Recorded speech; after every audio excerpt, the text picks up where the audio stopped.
Hello everyone, welcome back to my channel life of কেকে। আমি কোয়েল। ভিডিওর শুরুতেই একটা কথাই বলবো, যে সয় সেই রয়। কাকে নিয়ে বলছি কথাটা নিশ্চয়ই বুঝতে পারছো। হ্যাঁ, এই টিনাকে নিয়েই বলছি। তো টিনাকে বলবো কনগ্র্যাচুলেশন। আলটিমেটলি টিনার এই গৃহপ্রবেশটা কিন্তু হলো, খুব ভালোভাবেই হয়েছে। সুন্দর করে সবাই মিলে বাড়ির পুরোহিত মশাই এলেন, পুজো হয়েছে, টিনা দেখলাম পাঁচালি পড়লো, নারায়ণের সিন্নি হয়েছে। হ্যাঁ, সিন্নি তো হবেই, স্বাভাবিক। খিচুড়ি রান্না হয়েছে। তো খুব সুন্দর করে কিন্তু পুজোটা হয়েছে, এত বাধা বিপত্তি কাটিয়ে। ঠিক আছে, কত লোকেরা ওর পিছনে, মানে কন্ট্রোভার্সি ক্রিয়েটাররা তো ছেড়েই দাও, ওর এই যে নিবন্ত প্রদীপ, মানে ওর ছেলের বাবা, সে তো আছেই, সে তো একেবারে নিজেও পড়ে গেছে ওর পিছনে আদা জল খেয়ে, প্লাস টিমকেও পেছনে একদম লাগিয়ে দিয়েছে, একটা টিমকে, প্লাস কিছু ভিউয়ার্সও। মানে এত চেষ্টা করলো, ওরে বাপরে বাপ, শার্লক হোমস, ফেলুদা, এত কিছু হয়ে গেল, ক্যামেরা ফ্যামেরা নিয়ে চলে যাবে, ফটো টটো তুলবে, কত কিছুই না প্রমাণ করবার চেষ্টা করলো, থ্রেটনিং হলো। হ্যাঁ, বাড়ির মালিককে পর্যন্ত থ্রেটনিং করা হলো, তারপরেও কি হলো? কাঁচকলা, কিচ্ছু হয়নি। একেই বলে সত্যির জয়, আর সত্যির জয়ই হয়েছে। কেউ কিন্তু প্রমাণ করতে পারলো না এখনো, হ্যাঁ, যে যারা বলেছিল ওই ফ্ল্যাটটা নিচ্ছে একজনের সাথে থাকবে বলে, ওই ফ্ল্যাটটা নিচ্ছে একজনের সাথে থাকবে বলে, একটা প্রমাণও কিন্তু তারা দিতে পারলো না সোশ্যাল প্ল্যাটফর্মে। এটা নয় যে তাদের কাছে প্রমাণ থাকলে তারা দিচ্ছে না, তারা এতটাই ডেসপারেট, তারা তো আইনকে বুড়ো আঙ্গুল এমনিই দেখিয়ে দেয়। অন্যের ক্ষেত্রে কিন্তু আইন কানুনের কথা বলে, মানে এই ধারা, ওই ধারা, সেই ধারা, বা এইসব কেস দেবে, ফাঁসাবে, কিন্তু নিজেরাই আইন ভঙ্গ করে। মানে যখন ইচ্ছা মানুষের ভয়েস রেকর্ডিং ছেড়ে দেয়, চ্যাট ছেড়ে দেয়। কাজেই তাদের কাছে কোনো প্রমাণ যদি থাকতো, তাহলে এতদিনে এই ওয়াইটির প্ল্যাটফর্মে সেটা চলে আসতো। তার মানে এই যে টিনার নামে ব্লেম দেওয়া হয় যে ও কারুর সাথে থাকবে বলেই ওই ফ্ল্যাটটা নিয়েছে, এটা কিন্তু টোটালি একটা ফেক কথা, বানানো কথা। শুধু ওকে পছন্দ করে না বা ওর পিছনে লাগবে, কারণ সেটাতে অনেক বেশি ইন্টারেস্ট আছে, এই নিবন্ত প্রদীপ। আর এই যে একটা ভিউজ, কেন ওর ভিউজ হবে? তার থেকে বেশি প্রদীপের ভিউজ কেন হবে না, এটাও একটা ব্যাপার। হ্যাঁ, কালকে অনেকটা ক্লিয়ার হয়েছে বিষয়টা, যখনই এই বাংলাদেশের যে ঘটনাটা চলছে, হ্যাঁ জানোই তোমরা সবাই, খুবই মর্মান্তিক ব্যাপার আর কি। জানি না এটা কবে যে ঠিক হবে, কতজন যে প্রাণ হারালো। তো এই বিষয়টাকে নিয়ে টিনা একটা দিয়েছিল, কমিউনিটি। তো কিছুক্ষণের মধ্যেই মানে হুড়মুড় করে, মানে ও যে সবসময় একটা কম্পিটিশন চালায় ওর বউয়ের সাথে, এটা কিন্তু পুরো ক্লিয়ার। মানে এই টিনা যেমন কোনো কন্ট্রোভার্সি না করলেও ও বারবার বলে, আর একবার যদি বলা হয়, আর একবার, চতুর্দিকে যা দেখছি, এইবার আমাকে আসতেই হবে, বলতেই হবে, এইবারে কিন্তু আমি সব বলে দেব, মানে ব্ল্যাকমেল করতে চায়। অ্যাকচুয়ালি এইটা হচ্ছে ভিউজ, কেন টিনা উপরে উঠে যাচ্ছে।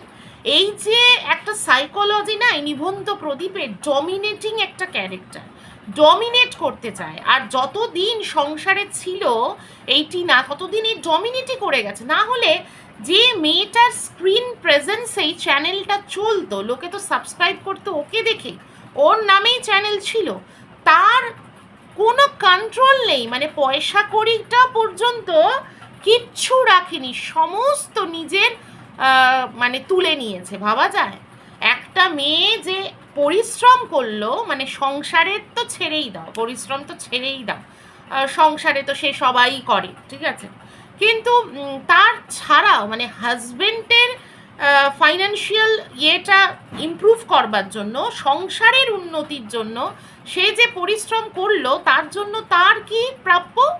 গোল্লা, শুধু অপমান আর বদনাম, একটা ভুলের জন্য, একটা ছোট্ট ভুলের জন্য। এই ভুলটা কি মানে মেনে নেওয়া যেত না? মানে এরকম ভুল কি কেউ মেনে নেয় না? সেখানে কত কিছু হয়েছিল, কতবার ক্ষমা চেয়েছে, বাড়ির লোকেরাও এটা নিয়ে আলোচনা করেছিল, পঞ্চায়েত বসেছিল, তারপরেও তাকে ক্ষমা করা গেল না। এই যে টিনার এগেনস্টে যারা ভিডিও করে, ইচ্ছা করলে না তাদের মধ্যে কয়েকজন বলতে ওই স্পেশালি ওই পাতানো দিদি ইচ্ছা করলেই সংসারটাকে কিন্তু জোড়া লাগাতে পারতো। ভুল হয়ে গেছে, ঠিক আছে, ভুল হয়ে গেছে, কিন্তু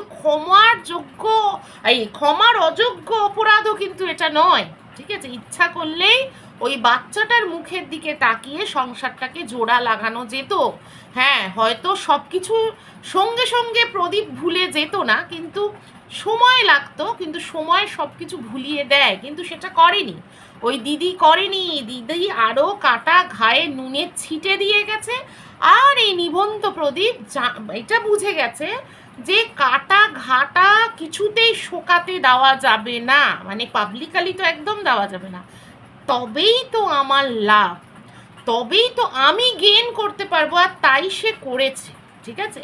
এই ডিজিটাল ভিখারিপনা যে সবসময় কিউআর কোড দিয়ে হয় তা নয়, অনেক কিছুভাবেই হয়, ঠিক আছে। সেই রাস্তায় ফুটপাতে দেখবে ভিক্ষা করে না, দেখবে কেউ অন্ধ, কেউ ল্যাংড়া এরকম বসে ভিক্ষা করছে, সেখানের থেকেও বেশি ভিক্ষা দেখবে তার কাছে পড়ে যে একটা ছোট্ট বাচ্চাকে সকাল থেকে কিছু খাওয়াইনি, বাচ্চাটার এই লাগবে ওই লাগবে, এরকম করে যারা বাচ্চা দেখিয়ে ভিক্ষা করে তাদের কাছে কিন্তু ভিক্ষাটা দেখবে বেশি পড়ে। তো এই প্রদীপ সেটাই করেছে, ঠিক আছে, সোশ্যাল প্ল্যাটফর্মে বাড়ির কেচ্ছা বিক্রি করেছে, এইটাই করেছে। তো আলটিমেটলি কিছু হলো না, কাঁচকলাই হলো। আর টিনা সুন্দরভাবে মানে এগিয়ে যাচ্ছে, আরও এগিয়ে যাবে, আমরা সবাই কামনা করব যাতে ওর আরও ভালো হয়, মানে এইভাবেও যে ঘুরে দাঁড়ানো যায়। একটা সময় সবাই ভেবেছিল এই মেয়েটা জাস্ট ফিনিশ হয়ে যাবে, কারণ এই মেয়েটা ওই রকমই ছিল, ওই সংসার বাচ্চা ঘর ছাড়া কিচ্ছু জানতো না, বাইরে যেতে গেলেও সবসময় হাজব্যান্ড হাজব্যান্ড হাজব্যান্ড, আর কিন্তু ও কিচ্ছু জানতো না, মানে বাপের বাড়ি গিয়েও কিন্তু ও সেইভাবে থাকতো পর্যন্ত না। তো সেই মেয়েটা মানে ঘুরে যে দাঁড়িয়েছে, একা একা অনেক কিছু যে করছে, এটা দেখে সত্যি মানে অ্যাপ্রিসিয়েট না করে পারা যায় না, একটা শিক্ষণীয় ব্যাপার কিন্তু। হ্যাঁ, তো আর কি বলবো। আর এই যে প্রদীপের ভিডিওতে আবার কন্ট্রোভার্সি শুরু হয়ে গেছে, শাসানি, এইবার কিন্তু রেকর্ড ছেড়ে দেব, ভয়েস রেকর্ড ছাড়বো, আরও যা যা আছে। আবার প্রদীপ কি দাবি করছে শোনো, মানে হাস্যকর, প্রদীপের নাকি মনুষ্যত্ব আছে, মানে ভাবতে পারছো, যে প্রদীপ বোধহয় দিনরাত চায় যে ওই মেয়েটা একেবারে শেষ হয়ে যায়, জাস্ট ফিনিশ হয়ে যায়। না হলে কেউ বলতে পারে কারুর, মানে একটা বাচ্চার মাকে সে বলতে পারে, আচ্ছা বাচ্চাটাকে তো 10 মাস পেটে রেখে সেই জন্ম দিয়েছিল, সেই তো মানে সেই কষ্টটা সয়েছিল সেই মাকে, মানে যতদিন ওই সংসারে ছিল সেই বাচ্চাটাকে দেখাশোনাও তো সেই মা করেছিল, দুধটাও তো সেই মাই পান করিয়েছিল বাচ্চাটাকে, তাই না? তো সে তো বাধ্য হয়েছিল, ক্ষমা চেয়েও যখন ক্ষমা পায়নি, অত্যাচার সহ্য না করতে পেরে সে বাধ্য হয়েছিল ওই রাতে বেরিয়ে যেতে, ওই হাতে নোড়া আর ট্রলি নিয়ে। তো সেই মাকে এই প্রদীপ শাসাচ্ছে যে একবারও যদি ছেলেকে নিয়ে কন্টেন্ট বানিয়েছো তাহলে কিন্তু অনেক কিছু, মানে ওই বেআইনি কাজ, মানে এদের বেলাতে ওই যে বললাম না, এদের বেলা আইন টাইন কিচ্ছু নেই, বুঝলে।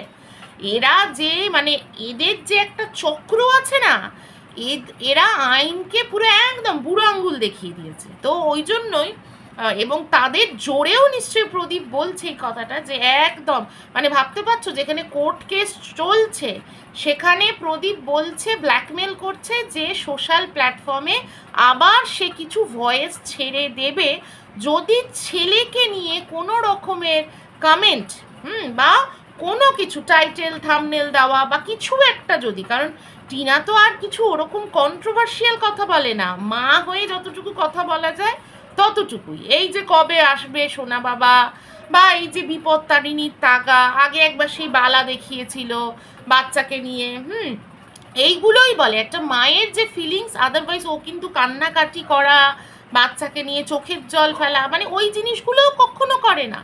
তাতেও হচ্ছে না এই নির্দয় এই পাষাণ এই প্রদীপের নিভন্ত প্রদীপের তাতেও হচ্ছে না, সে একবারে নামটাই মুছে দেবে মায়ের। আরে ওটা কি হয়? জন্মদাত্রী মায়ের কি নাম মুছে দেওয়া যায়? এটা কি সাংঘাতিক মানে কথা ভাবো তো। আবার সে বলছে তার নাকি মনুষ্যত্ব আছে। যদি সত্যিই মনুষ্যত্ব থাকে তাহলে এই কথাটা কেউ বলতে পারে যে তার মা, বাচ্চার নামটা পর্যন্ত করবে না? কারণ ও তো ওকে নিয়ে কন্ট্রোভার্সি করে না। হ্যাঁ, বলছে কন্টেন্ট যেন না বানানো হয়, খবরদার। মানে কন্টেন্ট বানাবার একমাত্র অধিকার হচ্ছে এই প্রদীপের এবং প্রদীপের দিদিদের, তার বাচ্চাকে নিয়ে। তার নিজের মা, মানে বাচ্চার নিজের মা, জন্মদাত্রী মা, তার কোনো অধিকার নেই। ভাবতে পারছো কি ধরনের মেন্টালিটি এই ছেলেটার মনে আছে? আবার কয়েকজনের ভিডিও দেখছিলাম, ওই বলছিল বেড়ালটাকে নিয়ে, বেড়ালকে, ওই যে টিনার বাড়িতে বেড়াল আছে না, মাটা আর ছোট্ট কিটিটা, তো ওই কিটিটাকে টিনা বোধহয় বলেছে ফ্ল্যাটে নিয়ে যাবে, বলছে খেলছো খেলো, এবার তোমাকে আমি নিয়ে যাব, ঠিক আছে। তো সেইটা নিয়ে অনেকে দেখি বলছে যে নিজে যেরকম সেই রকমই, নিজে যেরকম বাচ্চাকে ফেলে দিয়ে চলে গেছিল তেমনি বেড়ালের মানে মায়ের থেকে বাচ্চাটাকে আলাদা করে নিয়ে চলে যাবে। কি সাংঘাতিক! আচ্ছা, এটা কি অদ্ভুত একটা কথা। এই যদি বেড়ালটার অনেকগুলো ধরো বাচ্চা থাকতো, এটা রাস্তার বেড়াল যদি হতো, মানে রাস্তাতেই যদি থাকতো, টিনাদের ঘরে এসে এসে তো থাকে, তো অন্য কেউ যে কোনো একটা বিড়ালের বাচ্চাকে তো তুলে নিয়ে এমনিই চলে যেতে পারে, এটার কি শিওরিটি আছে? তাছাড়া এই যারা ধরো বেড়াল বা কুকুর এদের ব্যবসা করে, ঠিক আছে, তাদের ঘরে ঘরেও কিন্তু এরকম কুকুরের অনেকগুলো বাচ্চা হয়। তো সারা জীবনই কি যতগুলো বাচ্চা, মানে একসাথে যদি 8টা-10টা বাচ্চা হয়, 8টা-10টা বাচ্চাই মায়ের কাছে থাকে। মানে এটা শুনতে হয়তো খারাপ লাগবে, কিন্তু প্র্যাকটিক্যালি কি সেটা হয়? এই যে বাচ্চাটা, এই বেড়াল বাচ্চাটা কিছুদিন পরে আর একটু বড় হয়ে গেলে এমনিই হয়তো মায়ের সঙ্গে থাকবে না, কোথায় হয়তো হেঁটে হেঁটে চলেই যাবে, অন্য কোথাও চলে যাবে, অন্য পাড়ায় চলে যাবে, কোনো শিওরিটি নেই, ঠিক আছে। তো এই কথাগুলো বলা মানে শুধু টিনাকেই সব ব্যাপারে, এই যে মা হয়ে বাচ্চাকে ছেড়ে গেছিস, মা হয়ে বাচ্চাকে ছেড়ে গেছিস, এইটা বলবার জন্যই, মানে শুধু কি ফাঁদ পেতে থাকা নাকি? একটা বেড়াল বাচ্চার মা, সেই বাচ্চাটাকে সে নিয়ে যাবে বলছে, সেটা নিয়েও হচ্ছে তুই ওই রকম, তাই বাচ্চার থেকে মাকে দূর করছিস। বাপরে বাপ! সবার আগে একটা মানুষের উদাহরণ তো তাদের চোখের সামনে, সেটা হচ্ছে এই প্রদীপের মা কীরকম, তাই না? এটা তো সত্যি সে কর্মা ইজ ব্যাক হয়ে গেছে, তাই না? প্রদীপের মা নিজে মানুষ হয়ে, হ্যাঁ, নিজের মানে মানুষ হয়ে মানুষের বাচ্চাকে লক্ষ্যে দিয়ে দিতে পারলো, তখন মনে হলো না যে আমার ওই দুধের শিশুটা মানে সৌমালি দুধ কোথায় পাবে? আর টিনার ক্ষেত্রে হচ্ছে বেড়ালের বাচ্চাকে বেড়াল থেকে কেন আলাদা করছে? বারে বারে বাবা, কি সাংঘাতিক লজিক! সত্যি কিছু বলার নেই আর। যাই হোক, তোমরা কমেন্ট সেকশনে অবশ্যই কমেন্ট করে জানিও যে তোমাদের ভিডিওটা কেমন লাগলো। আর সবাই ভালো থেকো, সুস্থ থেকো। আবার আসছি নতুন কোনো ভিডিও নিয়ে। যারা যারা চ্যানেলটা এখনও সাবস্ক্রাইব করোনি তারা এখনই সাবস্ক্রাইব করে নিও। চলো, টাটা।